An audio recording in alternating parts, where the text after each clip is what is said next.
Carpetbaggers by Koufax. Chapter 5. Lucy was flying!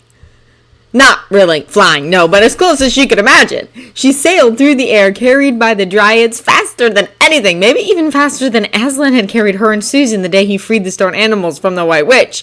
Every once in a while, the dryad carrying her threw her to another one, and after the second time, Lucy knew they wouldn't drop her, and then it really was like flying. Nothing touched her, just the air whipping past, and she could almost believe that if she put her arms out, she would soar up into the sky. She knew she should be afraid. After all, they had scooped her up and carried her off without asking permission, ignoring her protests, and they would not answer any of her questions. But despite her worry, she couldn't be frightened. They were too careful not to hurt her, even as she was thrown from one dryad's leafy arms to another. Whatever they wanted, it wasn't to hurt her. She would trust in Aslan and see what happened, although she hoped Rhea and the others wouldn't be too worried about her. They traveled for a long time. Hours, it felt like, long enough for Lucy to become a little weary of the constant swooping and twigs in her hair. But it came to a stop eventually in a quiet glen tucked into a hillside, a great distance from the centaur's village.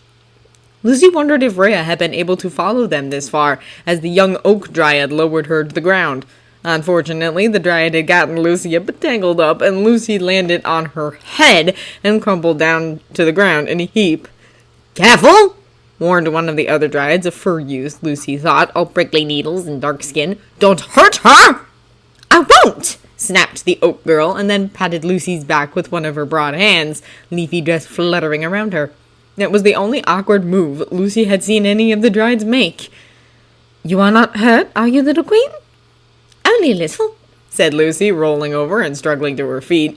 She had put her hand down on a sharp stone when she landed, and a little blood was smeared on her hand. She wiped it against her tunic and looked around, brushing off the twigs and leaves as she did so. She was in a small clearing in the woods, surrounded by trees and dryads of many kinds. But all the dryads were facing the same direction, so Lucy turned to see what they were looking at. It wasn't much, just an old tree. It was, she realized as she looked more closely, a dogwood tree in full bloom with broad white flowers on every twisted branch. Of course, as this was Narnia, the tree, old as it was, must have a dryad, and Lucy looked about for the tree's spirit. Eventually, she saw an old woman, old dryad, sitting on a round stone a few feet from the base of the dogwood. She was the oldest person Lucy had seen in Narnia, white-haired and wrinkled, bent and withered, but still strong, with brown-green skin and long fingers on her hands. When she saw Lucy looking at her, her dark eyes gleamed, and she raised a hand to beckon Lucy forward. Lucy saw there were gold rings on her fingers, sunken into the skin, so it looked like they could not come off. Like the rest of the dryads, she was clad in cloth that looked like leaves, or leaves that looked like cloth, but hers was tattered and stained, like the foliage of a plant that had gone too long unwatered. Her hair hung loose about her shoulders, caught back from her face by a coronet of green vines with tiny white star-like flowers. The other dryads made way as Lucy walked forward, feeling a bit as though she were approaching a queen, and wondered if she should curtsy. But then she realized that she was a queen herself, and kept her head high. She came into the tiny open space before the old dryad and stopped. She was a queen, but she did not have to be rude, so she nodded politely and said, "Hello, my name is Lucy." "Hello, Queen Lucy," said the dryad. "You may call me a Whipple." Lucy nodded again, wishing for Susan and her brothers. This wasn't the same as meeting Tumnus that first time in the woods. This was a grown-up kind of meeting. Well, she wasn't a grown-up, but she was a queen, and that would have to do. "Why did you bring me here?" she asked, trying to speak the way Susan would have. "It wasn't polite to take me without asking." She thought about saying that Peter and the others would be angry about the way she had been treated, but decided not to. It was too much like Billy Corwood claiming that his big brother would come beat up Edmund after Edmund stopped Billy from teasing Lucy. Lucy didn't want to be Billy Corwood. Whipple tapped one finger on her knee and smiled. "No, it wasn't polite," she agreed, but did not apologize. "Come sit with me, Queen, and I will tell you a story." She motioned to the stone next to her, and Lucy thought about it for a moment, and then sat down. The other dryads gathered closer, and some settled to the ground, looking like nothing so much as an overgrown garden, Lucy thought, but kept her smile to herself. She realized Whipple was watching her, so she put her hands together in her lap. "I like stories," she said. "Please go on." She tried to look interested and paid very close attention, all the while wondering what had happened to Rhea and if anyone would be able to find her here deep in the wood. She wondered if the others knew she had been taken away yet, and what they would do when they found out. Peter would be very angry, she supposed. "It is a short story," admitted Whipple. "Before the White Witch, before the Great Winter, my people filled this entire valley, from the Green River to the northern hills, with every type and kind of tree. Beech and elm, dogwood and maple, oak, ash and thorn. We seeded everywhere, and our saplings grew strong and tall, and many of them grew spirits of their own, and so the wood was renewed and full of life, as Aslan intended. But then the witch came, and brought the winter down, and we could not seed any more. No one could fruit in the colds, and although we are strong, queen, and we can grow even in the winter, no seeds could sprout, no saplings could push through the bitter snow. And our mature trees, well, they could grow no spirits, not when the entire land was caught in the witch's winter." She paused and looked around at the fresh green leaves on the trees, as if reminding herself that the winter was over now. "How awful!" said Lucy, struck by the thought that there were no new dryads born in all the time the witch had been in power. Even the talking animals could bear young in the winter, after all. "Yes," agreed Whipple, "it was awful. But then Aslan returned, and with your help he broke the witch's winter, and now we may seed again." Her words were cheerful, but her face oddly was not. Lucy frowned. "But—" The scratch on her hand was still bleeding a little. She moved her hand to her side so the blood would fall on the ground and not on her tunic or breeches. Susan often tried to get Lucy to keep her clothing clean, and Lucy very seldom managed it. The other dryads stirred, murmuring, and Whipple smiled briefly. "Indeed, all is not well even now, because in all those years of the witch's winter, we lived near the centaurs, and they have always taken our wood when they needed it to warm themselves in the cold, to cook their meals, to make their spears and bows. In the days before the witch, this caused us no harm. They take only the unspirited trees, or the immature saplings after all, and they would leave the best trees, the most beautiful ones, for us, and we could always seed more. But during the winter they took, and took, and took, while no new seedlings could grow. And now there are no more young trees, no more saplings, no more spring dryads, not from here to the northern hills." Whipple stopped speaking. Lucy had a terrible thought. "Did they didn't take any of the spirited trees, did they?" The dryads might have kidnapped her, but they hadn't hurt her after all, and she could not bear to think of any of them dying so someone could heat up a pot of stew, for instance. "Oh!" she thought suddenly. They had eaten stew just that day, heated on a centaur stove. And she flushed. "No, they never did," said Whipple, her voice solemn. "They were very careful." She touched the rings on her fingers, 1, 2, 3, as though they were talismans. Lucy didn't understand the problem. After all, Aslan had broken the winter. "But now you can seed, right? It is summer and the sprouts will grow." Whipple still looked unhappy. "Yes and no, young queen. Because there are very few young trees left and the centaurs still need wood. If we seed in this valley, very few of the seedlings will grow to maturity. They will be taken young and burned for heat or used for building. The centaurs still need wood, and we need them to not need us." The forest that they had walked through as they climbed to the centaur's home had been empty of saplings, Lucy remembered. She frowned, thinking of the fires that had burned in the centaur's stoves, and how small they had been. Even if the centaurs didn't need any new wood now, it would be a long time before any new seedlings grew into adult trees. The light wind in the trees around them died away, leaving behind only the sound of the dryads whispering to one another as they watched Lucy think. "What would you like me to do?" Lucy asked Whipple finally. "You are our queen," said Whipple firmly. "Aslan gave you to us to look after us. We would like you to stop the centaurs." Lucy's eyes widened, but she managed to keep herself from answering right away. Stormcoat was the biggest Narnian she had ever met, aside from the nice giant Aslan had freed at the witch's castle, and Stormcoat looked very fierce indeed. She did not see how even Peter and Susan together could convince him to do anything he did not wish to do. But she also knew that if she told Whipple this, well, she was pretty sure the Dryades wouldn't hurt her, but they wouldn't be happy either. Now, maybe she could figure something out if she thought about it for a while. Or Edmund could. He was smart about things like that. "Well," she said after a moment's consideration, "I can try." She tried to look like Susan when she said this, but Whipple did not seem convinced. It was hard to be queen-like when you were a 9-year-old in the middle of the forest. Lucy stood up and held her hand out to Whipple, who stared at it. Dryads don't shake hands, you see. Lucy dropped her hand and, speaking as loudly as she could so all the Dryads could hear her, said, "I give you my word as Queen of Narnia that I will do everything I can to help you protect your saplings." It had been a very long day, and while the sky still had some light, the sun was out of sight. Whipple's face was hidden in the shadows now, but she nodded her head once, slowly. "Very well, Queen Lucy. We will hold you to your word." There was a murmur of pleased commentary in the crowd around them. "Oh," thought Lucy, a bit worried, and decided not to wonder what would happen if she wasn't able to keep her word. She would just have to keep it, that was all. "And now I think we need keep you no longer. Alba," said Whipple with a hint of command in her voice, "please escort the Queen back to her family. And this time be decorous, if you please. She is your queen, not a fun child you are romping with." She gave Lucy a grave nod, and Lucy nodded back. The oak girl, Alba, curtsied to Whipple and held her hand out to Lucy. "Shall we go, Queen?" she asked, and Lucy sighed. She was so very tired. "Yes, please," she said. Alba swept her up into her arms, and they set off again through the forest.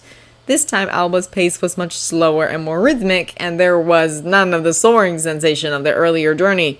Lucy huddled herself in her cloak against the cool night air and dozed a little, for she was very tired. The day had begun before dawn, with the centaurs rousing them at their campsite down the valley, and had included a long, steep climb and an exciting journey into the forest. But she was also very hungry. The fish stew they had had for lunch was a long time ago now. "Do you have anything to eat?" Lucy asked Alba as the oak girl crossed a chuckling brook. It was now completely dark, and the forest was full of rustling sounds. Animals and birds, Lucy assumed, and the occasional insect buzzing past her face. If she were alone, she would be a little afraid. But no animal would attract a dryad, after all. At least, she didn't think one would. "Oh, were you hungry?" Alba seemed quite surprised, but not annoyed. She paused and then veered off the path she was taking into a little dell, where she hunched down and then stood up again. Lucy couldn't see what she had done, but in a moment Lucy felt Alba's free hand touching hers, pressing something crumbly into it. "What is it?" Lucy asked. "Food!" Alba said cheerily. "It's my favorite, although I don't need to eat as often as you humans do." When Lucy brought her into her mouth, however, it was dry and crumbly and not tasty at all. "Oh!" she cried, spitting it out into her hand. "It's dirt!" "Of course," said Alba, who had returned to her smooth and swinging pace. "Don't you like it?" "I'm afraid humans can't eat dirt," Lucy said, trying to be polite. "It makes us ill. I'll just wait until we get back," she added, not eager to discover what else Alba might find to feed her. "Should it be too long?" said Alba, and hummed to herself a whistling, whispering sort of tune that went well with the rustle and crackle of their movement through the night-dark forest. Lucy was hungry, but she was even more tired, and after a little while the rocking motion of Alba's long strides put her to sleep. "Well," said Edmund to Rhea as Stormcoat's troops cantered off in the dimming light. The sun had dropped to the top of the western mountains, and the shadows lay long across the trampled ground of the centaur's village. "What do you think?" Fewer centaurs than Edmund had expected had gone off with Stormcoat in the end. Only about 24 had gone, mostly young adults. As they made their farewells, Edmund had realized that most of them were unmated, or at least did not yet have foals to care for. The elders and the adolescents of both sexes had stayed behind to guard the rest of Stormcoat's people, and had already thrown up a ring of sentries at some distance from the village. Edmund watched as a young filly, barely Peter's age by the look of her, led a group of youngsters onto the practice fields for a game involving sticks and a hard leather ball. Rhea sat down and scratched an ear with her rear leg. "I think," she said, her voice jerking as her foot hit her head over and over, "that it would be unwise to enter the woods by ourselves, King." "Oh," said Edmund. It had already been proven that Rhea alone was insufficient defense against a mob of dryads. "Good point. Do you think anyone here?" he asked, looking around at the activity. As usual with these centaurs, nobody was paying them any attention. 20 yards away, 2 centaur foals were talking with an older male.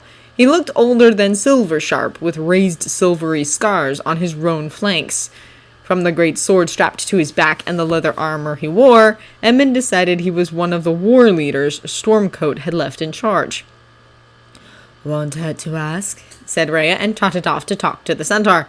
Edmund was going to follow her, and then he hesitated.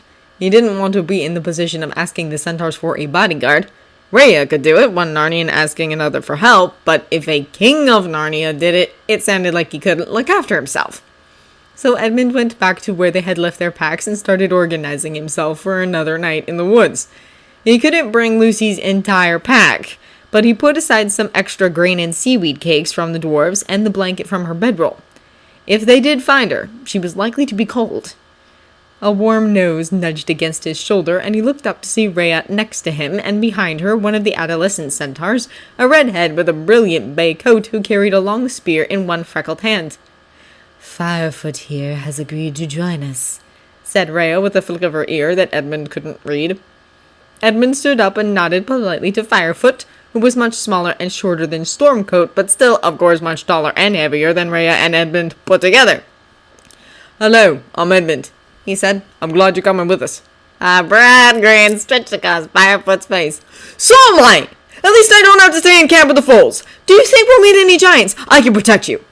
He swung his spear in a deadly curve, striking with enthusiasm at an imaginary giant. Edmund shook his head.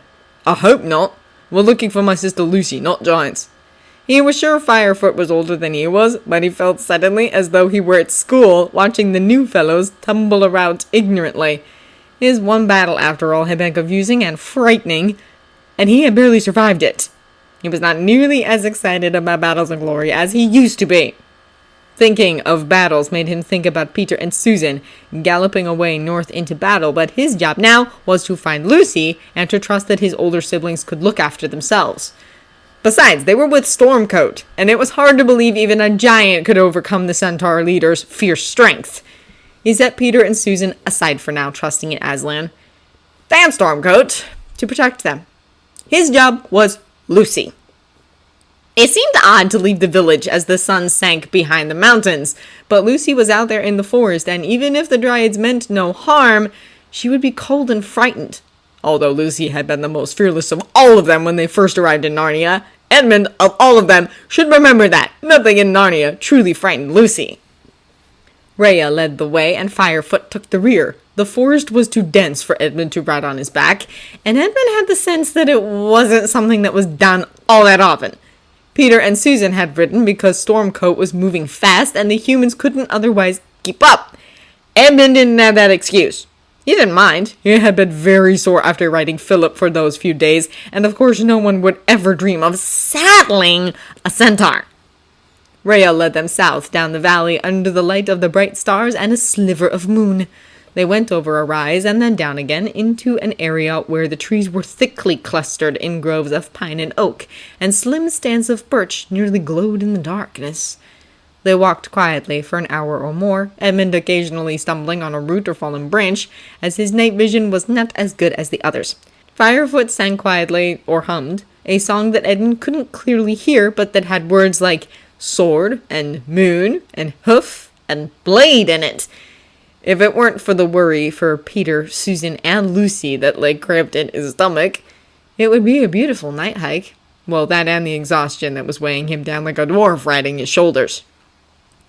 Finally, Rhea drew them to a halt in a small glade, the thin grass on the ground nearly silver in the starlight. "This is where we were," she said, suspicion thick in her growly voice. Edmund saw her muzzle wrinkle as she sniffed the air and the ground. "No one has been here since I left," she added. Edmund looked around the glade for any evidence of anything, but in the dark everything was the same color, and what evidence would dryads leave behind anyway? Just twigs and leaves, probably. He shrugged his pack off his shoulders and dug into it. He was starving, he suddenly realized. There were still some dried fish in a package at the bottom of the pack, and rather than try to light a fire and cook it up, he just bit off a tough piece and chewed on it. "I hate to say it," he said around a mouthful of salty fish, "but I think we should camp here for now and keep looking in the morning." If he took one more step, he was just as likely to walk into a tree as around it. Rhea yawned, stretching her hind legs out behind her so she looked twice as long as usual. "Good idea," she said, and nodded her thanks when Edmund poured half of his water skin into a pan for her. "Firefoot, can you take first watch?" "Sleep as long as you like," said Firefoot, who seemed disgustingly lively to Edmund. "No harm will come to you while I am here." The light was uncertain, but Edmund was pretty sure he saw Rhea roll her eyes, and he stifled a laugh. Instead, he swallowed the last of his fish, managed to say "thanks" to Firefoot, and rolled himself in a blanket. He was asleep before he heard Firefoot reply. He was awoken by a sudden howl and cries of rage, and then something heavy tripped over his legs and crashed to the ground right next to him. In England, Edmund might have jumped out of bed and looked for somewhere to hide. In Narnia, he was upright with his sword naked in both hands before he could see what was going on. The stars had moved a long way across the sky, and Edmund guessed it was probably after midnight. The moon had long since set, and in the darkness it was hard to see clearly. There was enough light from the bright stars, however, for Edmund to see that he had nearly been flattened by a falling minotaur, its head cloven in two by a mighty stroke. Across the glade there was a whirl of fur and slashing claws, Rhea and something else, something misshapen and sort of manlike. To his left, Firefoot was yelling centaur curses and swinging his spear at three short figures. Dwarves, Edmund realized, who were small and quick enough to do some real damage if they could get inside the centaur's range. And worse, Edmund saw with a sinking heart one of them had a bow and had backed away to get an angle over his companions' heads. For a moment, no one had noticed him. Edmund was ruefully aware of his unarmored state without even the petty protection of a helmet, but there was nothing for it. Dropping to a crouch, he slid through the shadows along the edge of the clearing, trying not to trip on anything or crash into a bush until he came up next to the dwarf archer. The dwarf had released an arrow, thankfully missing as Firefoot backhanded one of the other dwarves away, and was setting another to the string when Edmund stepped into the clear and put the tip of his sword to the dwarf's throat. "Drop the bow," he ordered, and the dwarf did, but only to free his hands, so that one knocked Edmund's blade up and away, and the other drew the dwarf's own sword. "Blast!" thought Edmund dignly, wishing he'd had more for supper than a small scrap of dried fish, and then the dwarf was on him. 2 days of weapons training do not a swordsman make, it must be acknowledged. But perhaps Aslan had a purpose for Edmund Pevensey beyond any he had already served, because everything Silver Sharp had taught him the previous afternoon came to him as though he had drilled for months. The dwarf was like Ginnebrick, short and dark, with a long ratty beard and ragged clothing. He laughed scornfully at Edmund's first stroke, and struck back hard and quick. He was clearly a warrior of many years' experience, not a barely trained boy like Edmund. Edmund blocked desperately, fell back a step, and remembered to breathe, as Silversharp had said. "Dwarves are shorter than you," the weapons master's voice whispered in his memory, "but likely stronger until you come to manhood. Keep your distance, use your feet and your speed. If you grapple, he'll have you in an instant." "Aragonor said he smelled humans," snarled the dwarf, ducking under a wild swing and lunging at Edmund.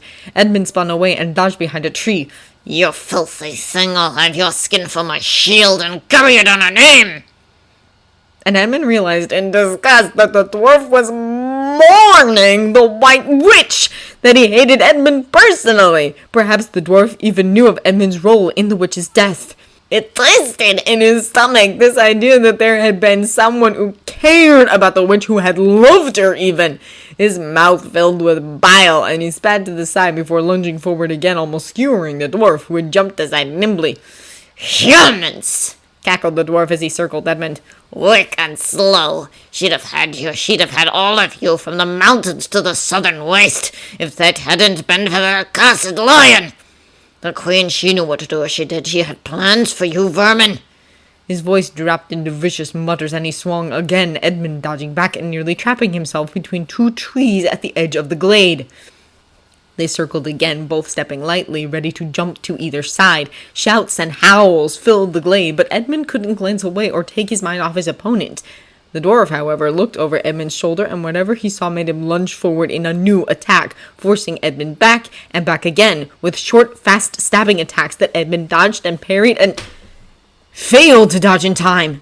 The dwarf's blade cut through the thin cloth on Edmund's leg, slicing a long and shallow line along his thigh. His leg was suddenly warm as the blood flowed down his leg, soaking his breeches and pooling in his boot. It didn't hurt yet, but it would, and he knew enough about blood loss now to know he didn't have much time.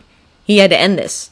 In the darkness, the dwarf probably couldn't see how shallow the stroke had really been, so Edmund staggered, groaning in pain. He let his left hand drop away from the hilt of his sword, so the tip wavered. It was too heavy for him to hold in only his right hand for very long. The dwarf, as he had hoped, leapt forward, and Edmund dropped to his right, drawing his dagger with his left hand. Coming up inside the dwarf's reach, Edmund stabbed him neatly in the armpit, jamming the blade to the hilt, and then let it go. The dwarf didn't make a sound, just folded up on the ground like a broken toy, barely half Edmund's size. He almost regretted it, until he turned and saw Firefoot on the ground next to the corpse of one of the dwarves, and the last dwarf standing over them with a blade in his hand. "No!" Edmund gasped out and dashed forward, swinging his sword as he went. Whatever he meant to do, the dwarf didn't live to touch the centaur again, because Edmund caught him from behind, and he made no more noise than his companions had as he died. "King!" A voice startled Edmund, and he whirled to see Rhea approach, her flanks torn and bloody, one ear ragged. Behind her was a crumpled form which had to be the beast she had been fighting. "Are you badly harmed?" she asked, nosing at the blood on his leg, and he shook his head, turning back to Firefoot. The centaur lay on his side on the ground, panting heavily. One of his legs was bent awkwardly, and Edmund realized with a sickened feeling that it wasn't bent, it was broken. He saw to the side a small hammer and realized how deadly dwarves could indeed be to centaurs. Firefoot had been pierced many times in the chest and abdomen. His coat was the color of his blood in the dim light, hiding the damage, and it was only when Edmund knelt beside him that he realized the centaur was unlikely ever to rise. Firefoot had already lost so much blood that it formed a great muddy pool about them, his blood mixing with Edmund's on the dry ground. Edmund grabbed his blanket and tried to make bandages, but the wounds were so many, and his hands slipped and cramped as he used his knife to tear strips from the tough wool. "I won't," he muttered between his teeth. "Not another one!" And he couldn't have said what he meant, but his mind was full of Aslan on the table as Susan had described it, and the rhinoceros and the leopards at the battle with the witch, and now Firefoot too. Death would have no more of his people.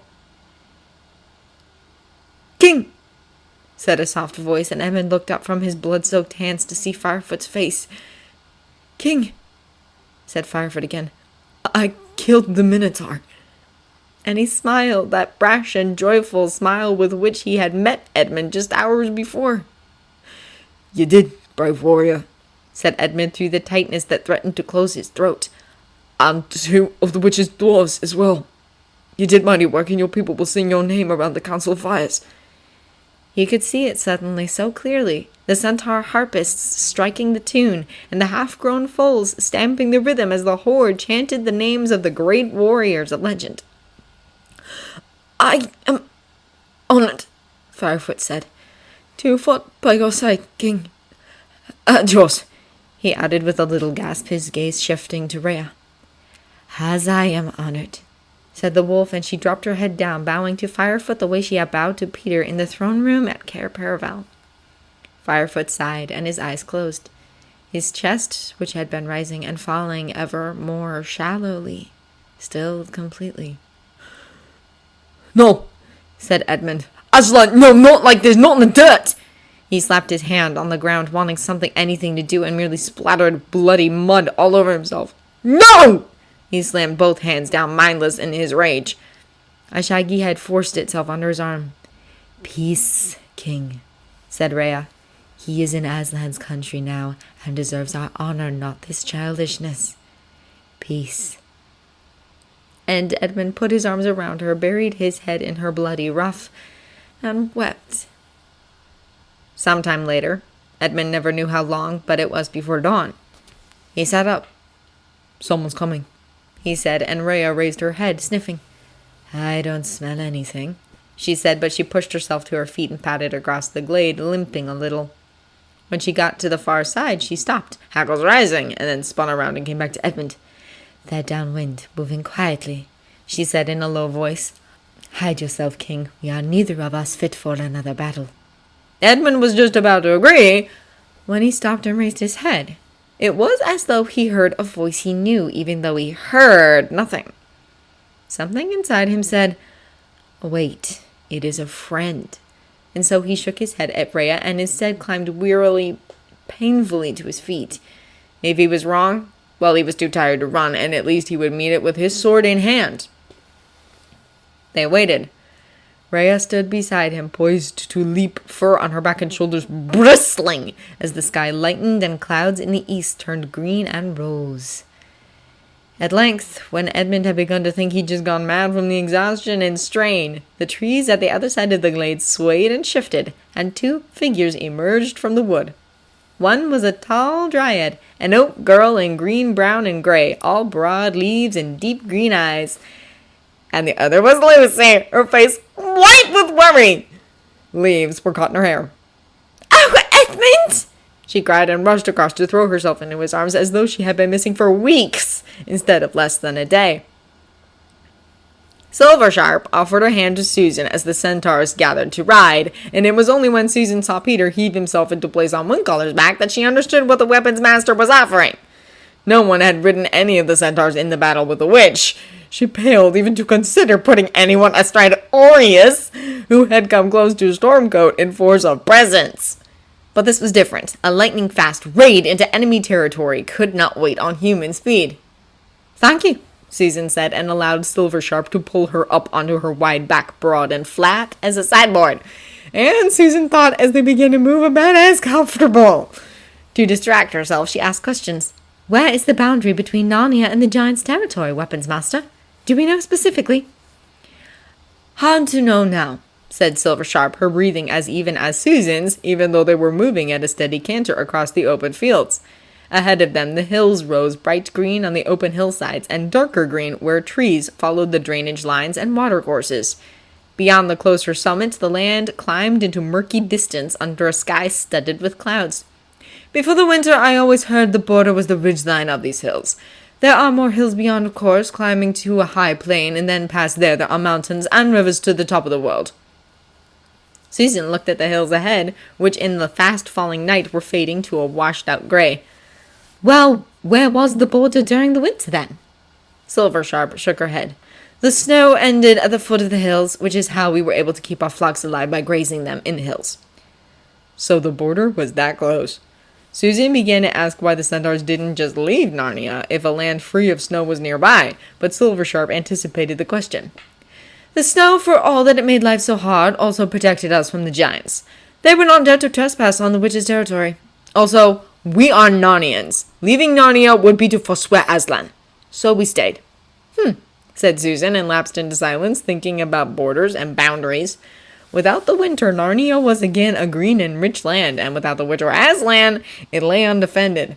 It was likely no mistake that it brought the giants down into the centaurs' hills to raid their herds and their herdsmen. She said as much to Peter when they took a break a few hours after sunset in a narrow dell ill-lit by the stars above. I was thinking that too, he said around a mouthful of dried mutton the centaurs had supplied. He chewed, with difficulty, and swallowed and went on. The borders are open now. Soon our neighbors are going to notice if they haven't already. They've been kept out for a century, and they must be wondering what happened. And if they knew about the witch, Susan speculated, they might be wondering what she left behind. Treasure? It was too dark to see Peter's expression, but she saw his head nod against the lighter shadow of the canyon wall. Good point, Sue. That hadn't occurred to me. We shall have to investigate that castle of us. But look, Narnia is worth more than that. We also have timber and mining and fine metalworking, furs and hides from the dumb animals, and probably rich farmland in the land along the Great River. We'll have to protect ourselves, and soon. Border forts, Susan said thoughtfully, thinking of her history, like Hadrian's Wall.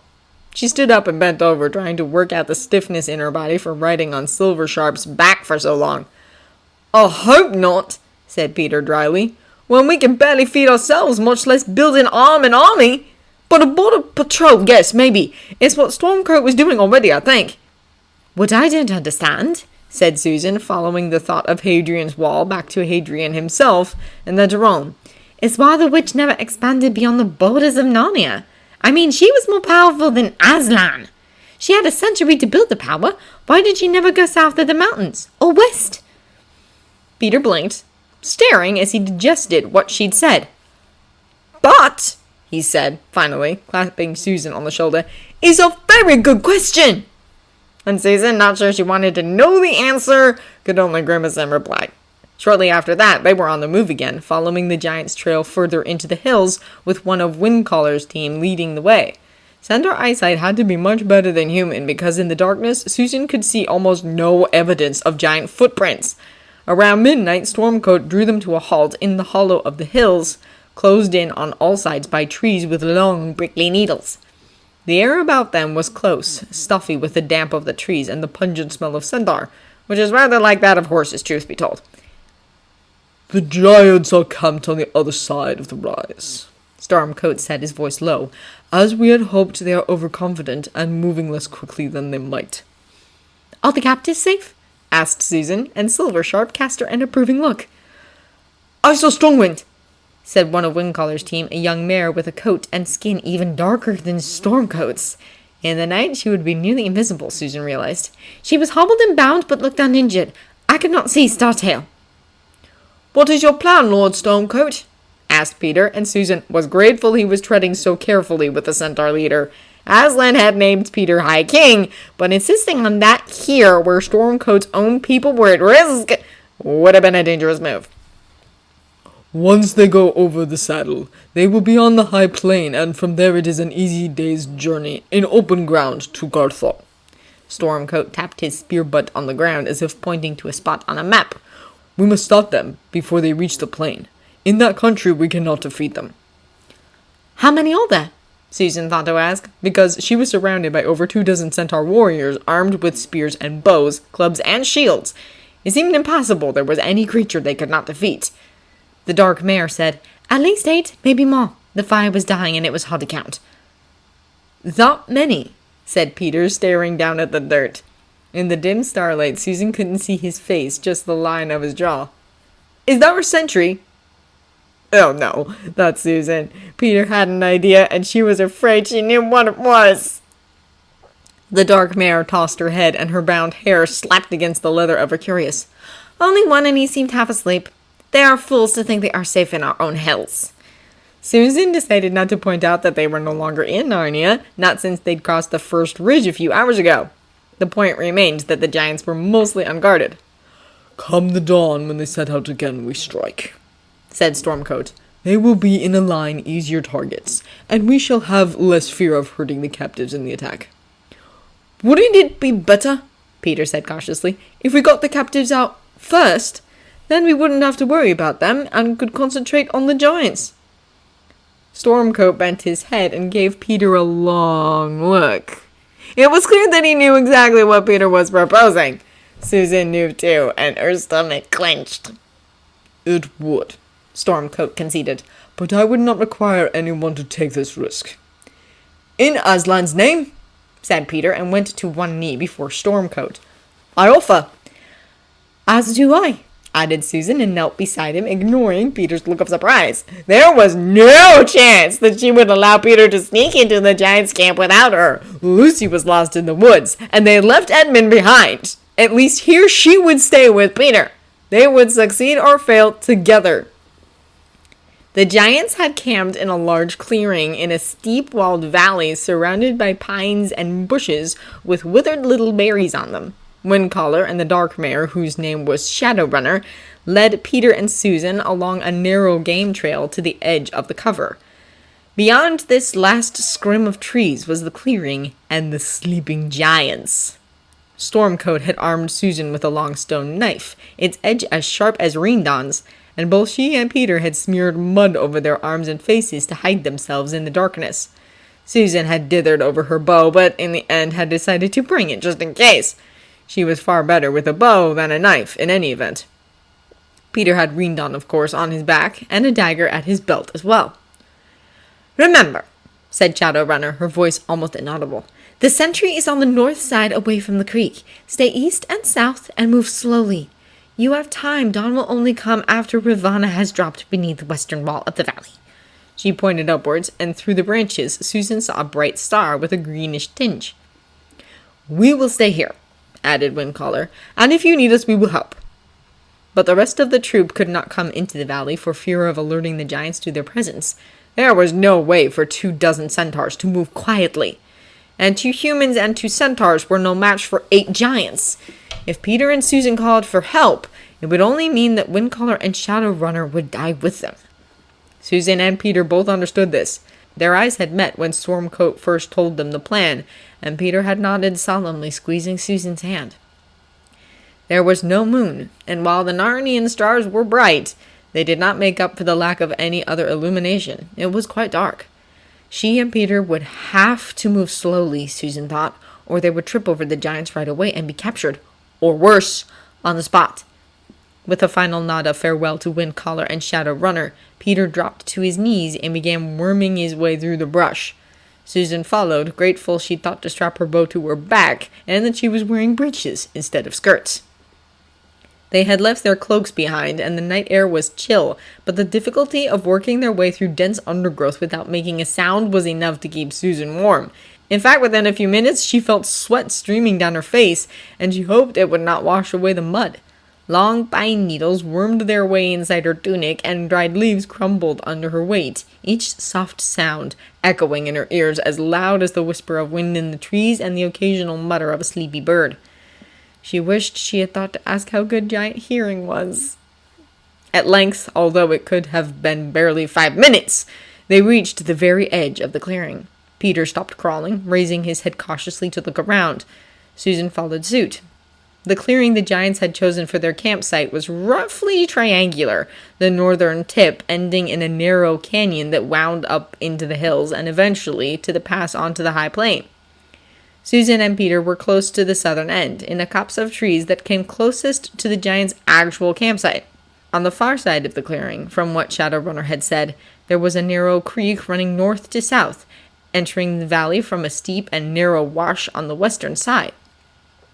Susan could just hear a faint trickle of water, and she realized that here, outside Narnia's borders, the summer was dry and the water level low.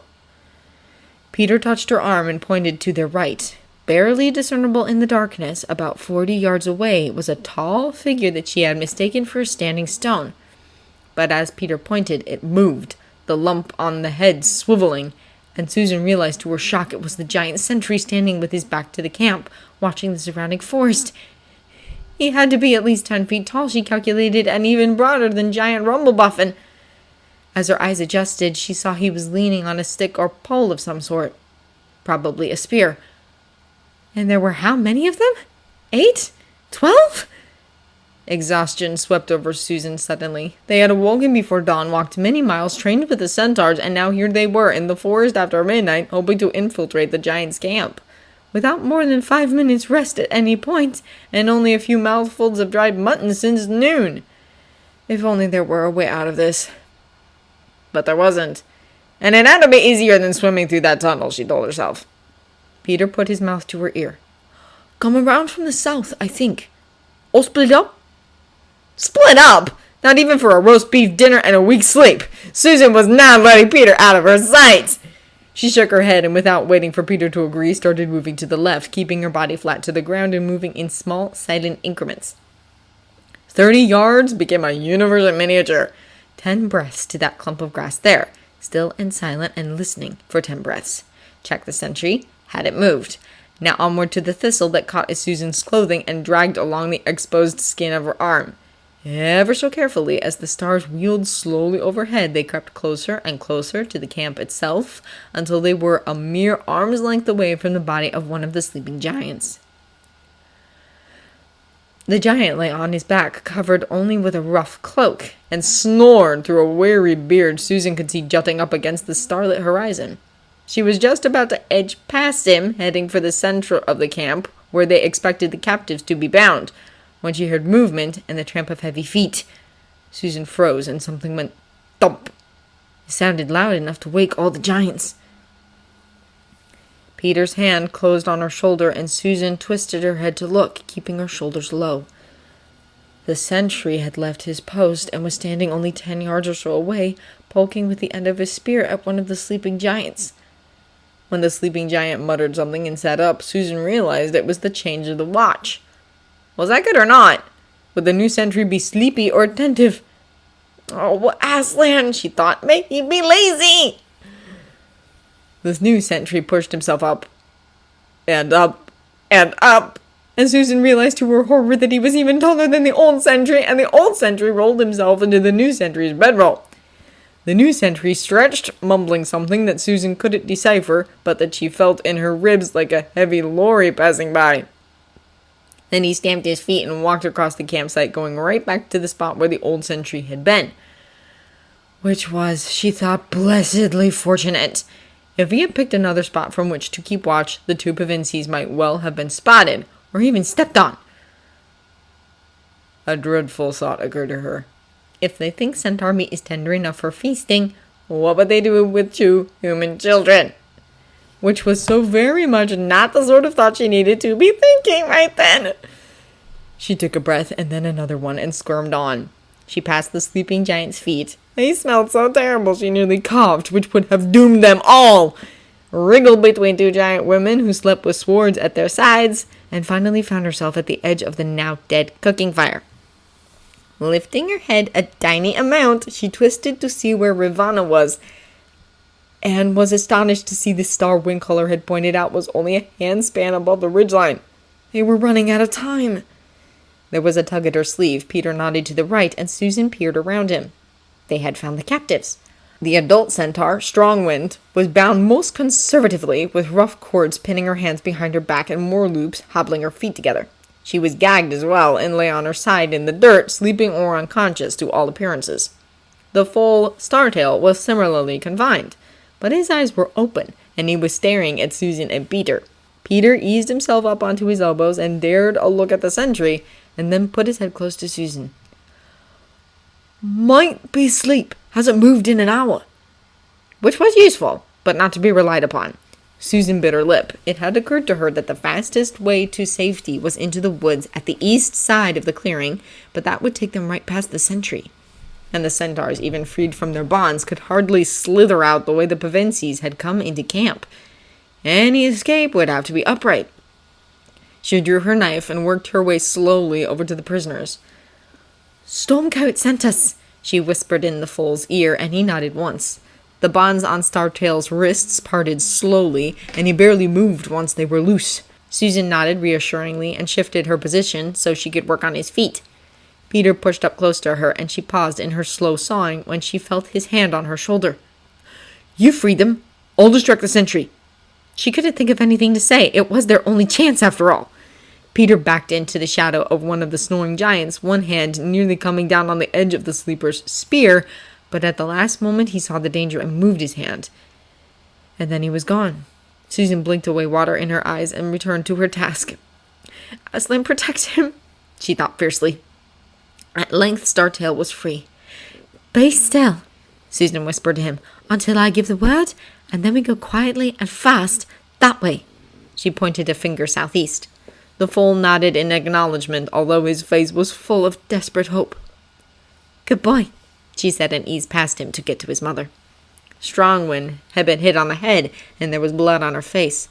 When Susan touched her shoulder gently, the centaur mare jerked, and Susan hissed, Quiet, we're here to free you, but you must be still. The gag was only cloth, fouled with blood and mud and saliva. Susan cut through it easily and dropped it in the dirt. The ropes on Strongwind's arms were thicker than the ones on Startail had been, and it took Susan much longer to cut through them. How far away was Peter now? What kind of distraction would he make? He wouldn't expose himself to the giants. He wasn't that foolish, was he? She felt the minutes trickling past, heard every beat of her pulse in her ears like a clock. It was a race now to free the centaurs before Peter's distraction, to get everyone out of this horrible little clearing before the dawnlight trapped them all. Her hand was cramping around the hilt of her knife, muscles in her forearm burning as she sawed. She switched to her left hand, but that was too awkward, and she switched back. Finally, the last fiber of the rope on Strongwind's arms gave way, and the centaur let out a long, soft sigh as she brought her arms around in front of her. Susan couldn't imagine how much pain she must have been in, bound like that for hours, unable to move or speak to her foal. There was a rustle in the woods behind them on the far side of the creek. Susan's eyes widened. How had Peter managed to cross the creek without being spotted? She couldn't imagine, but it didn't matter because the sentry had turned around. Oh no, Susan thought. If the sentry followed the sound, he was going to walk right past her.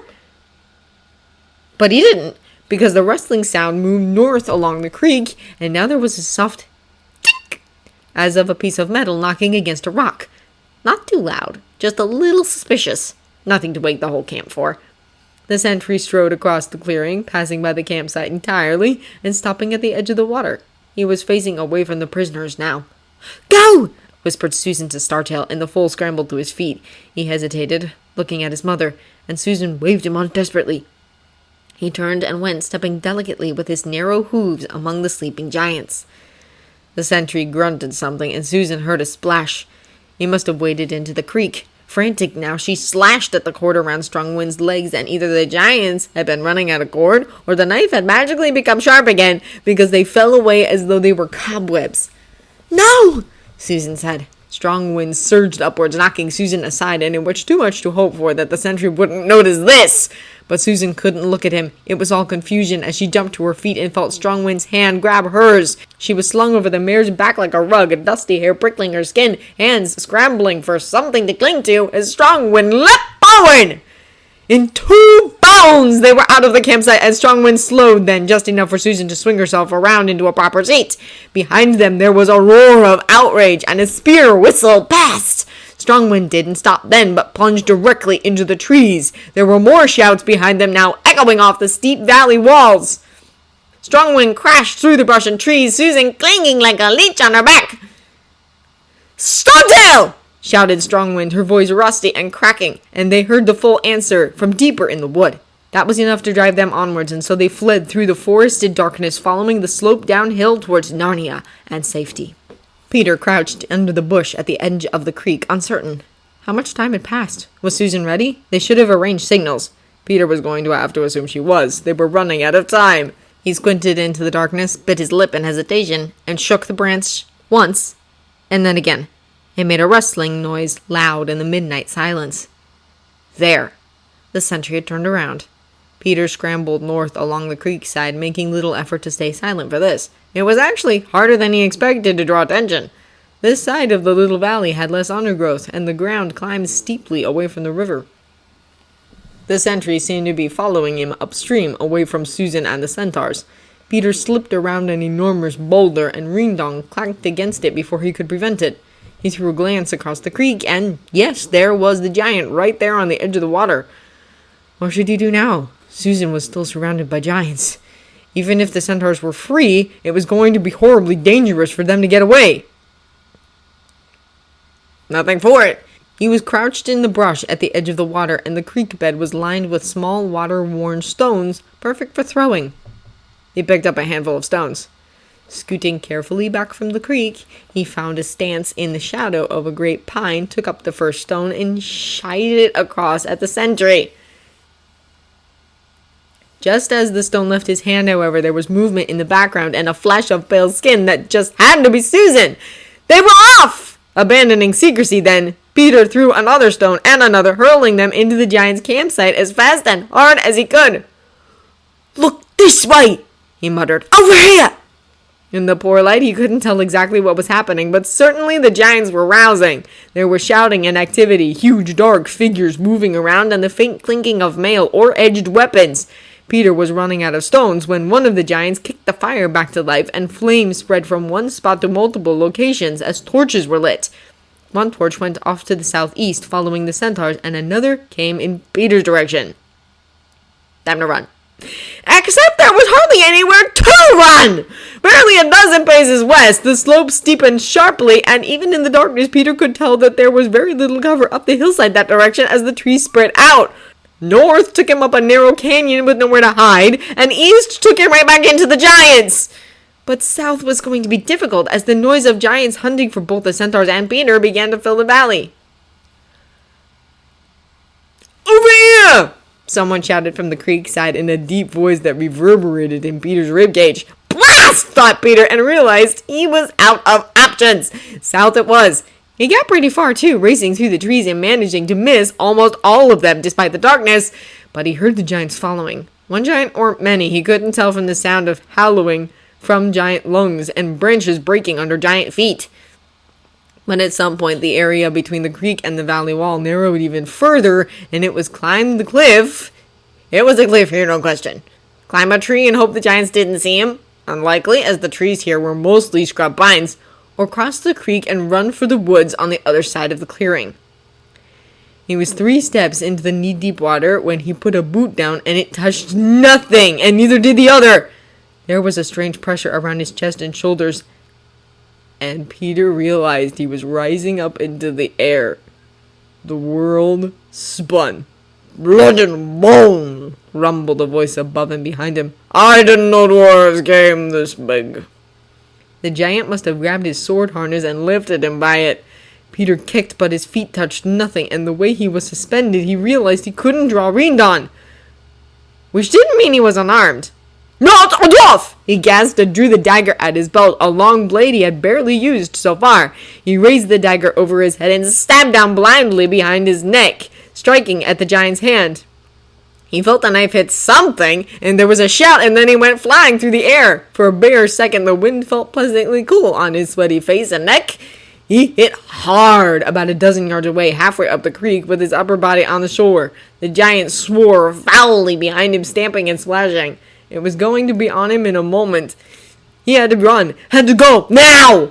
Peter scrambled forward, boots slipping and splashing beneath him, and dug into the muddy bank with his hands. He lost his knife. He pulled himself up onto dry ground, but it was too late. The giant was upon him. He threw himself to the side just in time as a club the size of his head smashed into the ground next to him.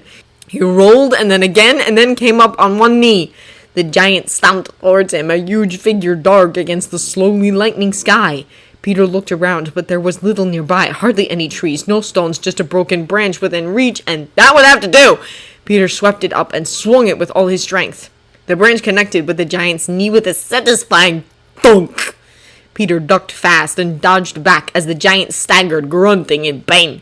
Successful as the attack had been, however, it might not have been wise, because apparently bashing a giant in the knee didn't put him down. The giant lunged forward, shoulders and arms blocking out the little light from the sky behind him. Peter backpedaled, trying to get enough distance to swing the branch again, but giants have enormous legs, and he covered the distance easily. Bugger! Said Peter, and dropping the branch, somersaulted forwards, rolling between the giant's legs like a football. As he came to his feet, he drew Rindon from the sheath on his back. The ring of the sword spun the giant around, but by then it was too late. The razor-sharp edge of the blade cut through the giant's hamstrings as though they were nothing, and with a howl he fell over sideways, nearly catching Peter with one huge hand as he went down.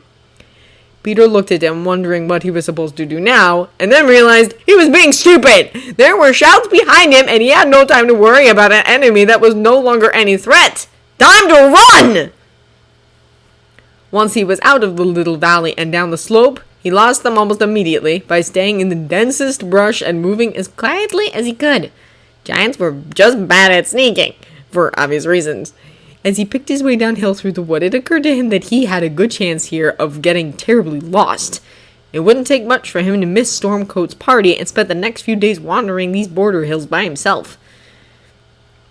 But he didn't get lost. Through luck or the grace of Aslan, and the eastern sky was flushing with pale greens and purples when he heard voices off to his left. He turned and headed that way, going straight up the hill as directly as he could, because it might be more sensible to approach at an angle, but he was far too exhausted to be sensible anymore. He wanted a wash and a sandwich and 18 hours in a bed, but he reckoned he'd be lucky to get a few scraps of smoked mutton and the chance to doze on Windcaller's back as they returned to the village. Stormcoat was in the center of the small clearing, and with him, Peter saw with a flash of relief, were Susan and a centaur mare he hadn't seen before. That must be Strongwind, then. Windcaller spotted Peter approaching and coming forward, clapped him on the shoulder, almost knocking him to his knees. Well done, son of Adam! All are safe, and we owe many thanks to you and your sister. And to Aslan, of course, amended Stormcoat, without whom we would be naught but beasts in the woods, or worse. Right, said Peter, too tired to say any more, and Susan hugged him, her arms strong and fierce about him, and then released him just as quickly. She cast an angry look at Stormcoat and then said to Peter in a low voice, "You must help me. You can't let him do it. It's not right." Her face was flushed, even under the now dry streaks of mud they had applied so many hours ago. She had her bow clutched in one hand, the other now on her hip, as though lecturing Lucy about the proper way to sort the silver. But she never spoke in a match horse with quite that note of righteous fury in her voice. Let me, daughter of Eve. Stormcoat's voice was equally low. Whatever position you may claim by virtue of the witch's death, you have no power to command me. He stamped once, and the chatter around them died away into silence. Centaurs turned to look at them. "What are you talking about?" asked Peter, glancing around. The centaurs looked ready to move, but they had bundled their small packs to one side, and most had their weapons in hand, as if preparing to fight. Oh. Stormcoat spoke impatiently, now pitching his voice so everyone in the troop could hear. The giants have most horribly violated our sovereignty. They have killed and kidnapped our people. They must be punished. "But we won!" protested Susan. "We rescued Strongwind and Startail, and Peter's back safe too. We can go home." There must be vengeance for Valadark, and for blood spilled on Narnian ground, said Stormcoat stolidly. The giants are in disarray, hunting through the woods for their lost captives. Now is the perfect time to hunt them in turn and remove them. Not one will ever return to Garthog to tell of their end. Peter blinked. "You want to kill them all?" He hadn't been able to count the giants, but there were a lot of them, at least a dozen, and they were big. Bigger than Mumbleboffin, bigger and stronger than the centaurs. It would take a lot to kill even one of them, and he didn't see how they could kill the entire raiding party without losing some of their own people on the way. But Stormcoat had to know that. Do you offer counsel, son of Adam? Stormcoat looked down at him, his face patronizing, and Peter found himself wrapping his hand around his belt to keep from throwing something. "Yes." Peter ran a hand over his face, wishing more than anything for a cup of tea, or a nap. Both would be fine. "Listen," he said, and stepped closer to Stormcoat, lowering his voice so only the three of them could hear it. "We just finished a war, Lord Stormcoat, in case you didn't notice. Narnia has just been freed after 100 years under the witch's rule. We have no government, no roads, no resources, and no army." Stormcoat stamped again and said, "I will not." But Peter had had enough. He was filthy and exhausted and had spent several hours crawling through the dirt to rescue lives that Stormcoat seemed ready to just throw away. He put as much snap into his voice as he could while still keeping it low. "Be silent! Aslan named me High King, and by the Lion's Mane, Lord Stormcoat, you will let me finish!" Susan raised an eyebrow. Stormcoat drew his head back in surprised affront, but after a moment nodded sharply, his eyes narrowed. Peter took a long breath to bring his voice back under control, and went on. "Slaughtering the giant's party might be good vengeance, Lord Stormcoat, but it is bad policy. We do not have the strength right now to take on a pitched war with the giants, which is what such an action would precipitate. Would you put all of your people at risk to salve your wounded pride that two humans could do what you could not?" That struck home, Peter saw with satisfaction, and Susan's lips pursed as she suppressed a smile. "Not to mention all the other Narnians the giants would harm in such a war, people who had no role in your battles, and no voice in your councils." He thought of the fawns they had seen just 2 days ago, and how little chance they had to protect themselves against giants. "And last, my lord, as my sister no doubt said, consider what Aslan would say. Do you truly believe he would approve?" Stormcoat stared down at him, brows lowered, his dark face thunderous. "Oh, Aslan, help him see reason!" Peter was so very tired. He felt himself sway, and Susan put her shoulder up against his, propping him up surreptitiously. They waited, and Peter found himself holding his breath as he watched Stormcoat think. At length, the centaur chief spun about, stamped one foot, and shook a spear in the air. "We return home victorious," he cried, and Peter sagged in relief. Now all they had to do was get back to Narnia without running into any more giants. And find Lucy. And hope Stormcoat didn't accidentally on purpose stomp on Peter or Susan for challenging him so openly. and convinced the centaurs Peter had just offended to join up with him in defending all of Narnia, not only this corner. And then maybe, just maybe, he could sleep. Peter fell asleep and toppled off Windcaller only twice during the return to the village, which he considered a bit of a triumph, although Susan rolled her eyes at him. After the second time, she made him belt himself to Windcaller, which was less comfortable for both of them, but undoubtedly safer in the long run. They arrived back in the village shortly after noon, and it was only after dismounting stiffly that Peter realized Lucy had attached herself to him, and Edmund was looking particularly grim. Oh, good. You're back.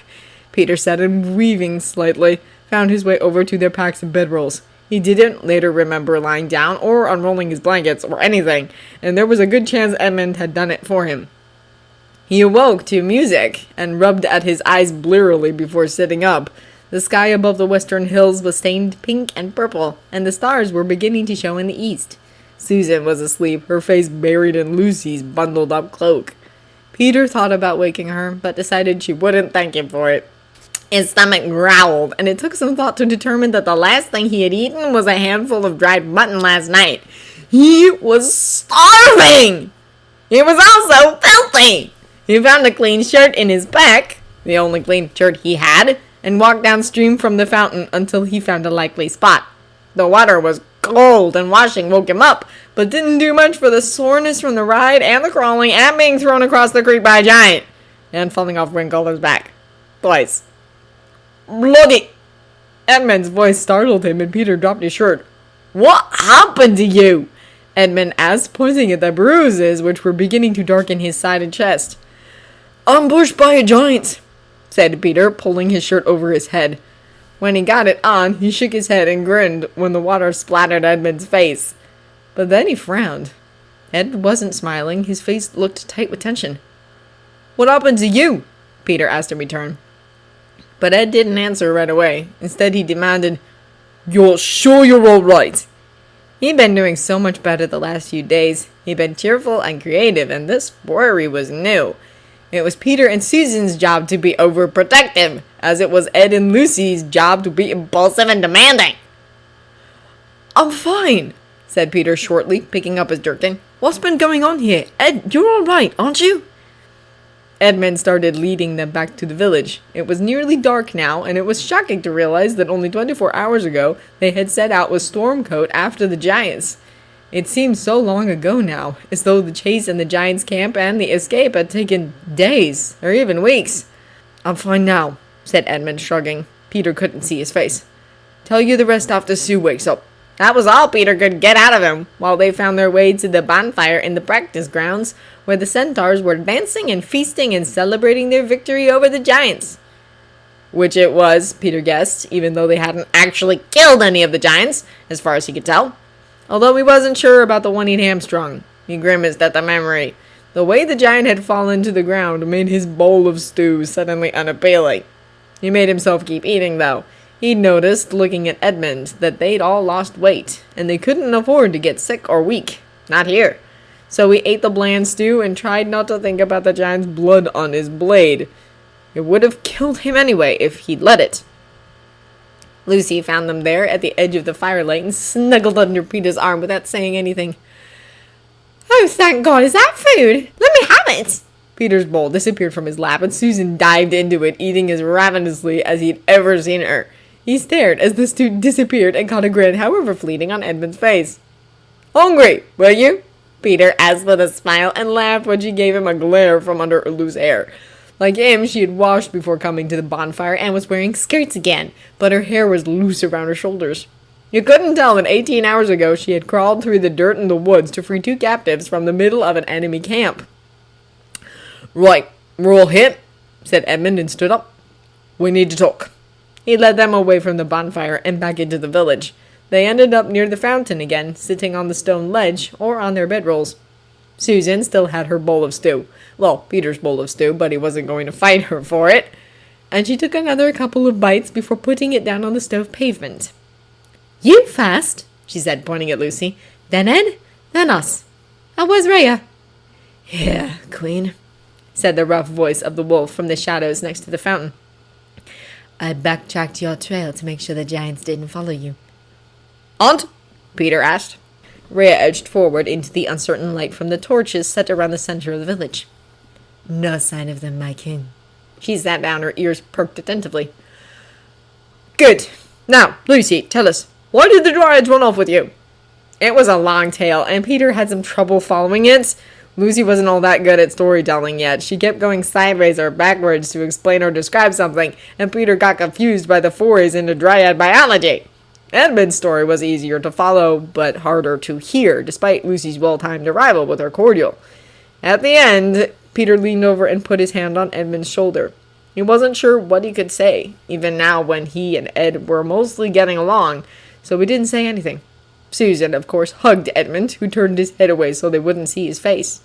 Peter was pretty sure he hadn't told it all, but Rhea would have made sure nothing important was left out.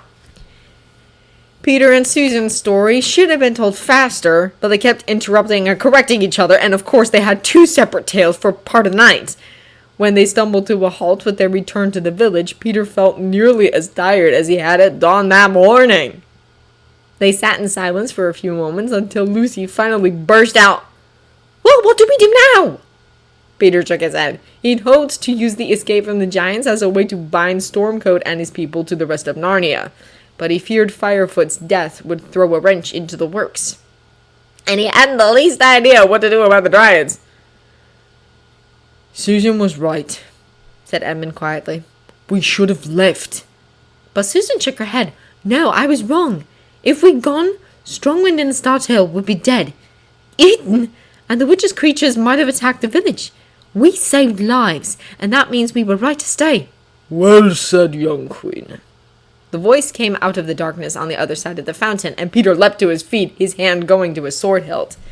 The shadows stirred, and Stormcoat stepped into the light, the flickering illumination of the distant torches shimmering on his skin.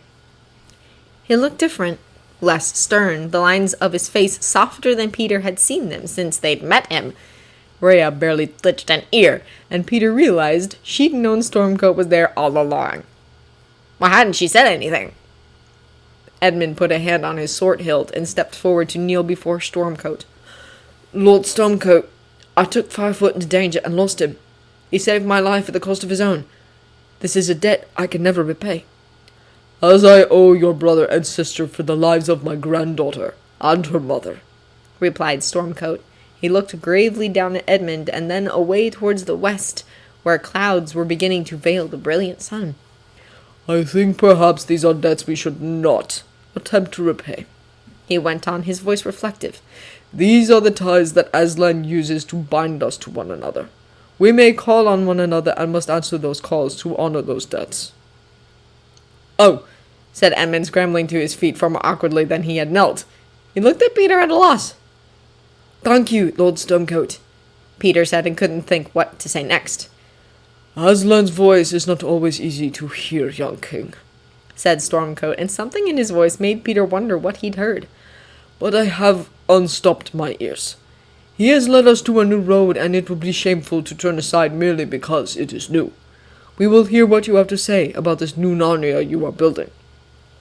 Susan cleared her throat, but Lucy jumped in, her expression pleading. But what about the dryads?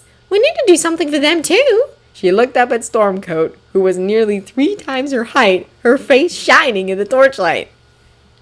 And Stormcoat, astonishingly, laughed! In the end, it was Lucy and Edmund who solved it, while Peter drew aimlessly on the ground, maps mostly, and Susan tried to keep the conversation on track. When she realized they had an actual proposal drafted, Susan and Peter went into the forest with Rhea to find a dryad negotiator, and they returned with an oak girl whom Lucy greeted with joy. Yet more arguing followed, and Peter forced himself to pay attention because really this was what it was all about. If it was harder to be interested in diplomacy than fighting giants, well, who could blame him? The dryads would work with the centaurs to guard the border, seeding the line of the border itself with sturdy oaks and elms, and patrolling together for 30 leagues east and west of this location on a regular basis. The centaurs would ask the dryads what trees were good for felling, would stop taking saplings unless specially approved, and would guard the dryads' woods against giants and evil creatures. And lastly, this was Edmund's contribution, and he was justly proud of it, The centaurs would get coal from the dwarves at Powdering Hill, so they would need much less wood from now on. "Sheepskins for coal," said Susan as they watched the signing ceremony. Willowy dryads sweeping through the crowd of burly centaurs, and Stormcoat and Whipple together leaning over the parchment on a great oak table. "Coal for the centaurs, centaur protection for wood, and wood for corals and bonds for sheep." "It's kind of perfect," Peter said, and yawned.